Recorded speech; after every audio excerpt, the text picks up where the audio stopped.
stop memorizing the positions of the minor pentatonic one after another. What I want you to do is get really good in this first position,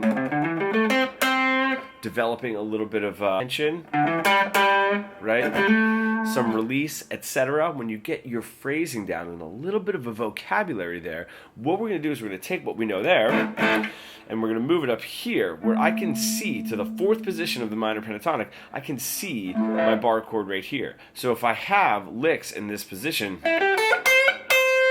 right, I can take it up here because I know I'm ending on that flat 3 to drive some tension.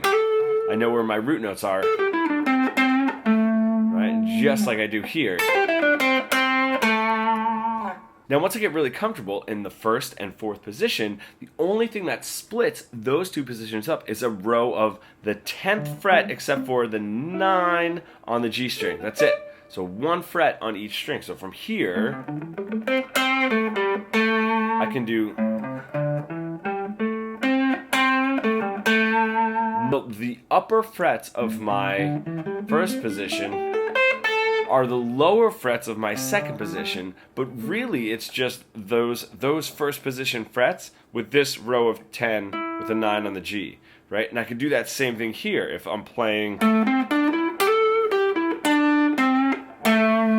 I know, okay, if I'm starting on that note, the lower fret numbers on my fourth position bleed into my third position by just utilizing those as my upper frets, and I have that row of 10. This just takes this idea of one scale, another completely different scale, another completely different scale, and that's usually how we end up memorizing the positions of the pentatonic. It's almost like 5 completely different scales. Lastly, memorizing and learning are 2 different cognitive experiences. If we can throw some creativity into this, it takes us out of just memorizing, which takes forever, and gets us into learning. So you can take a lick now and just make it your own, can be nice and short, and try to take it up through those positions, knowing this position, fourth position and first position, and that row of frets in between. You can make those licks as long and complicated as you would like.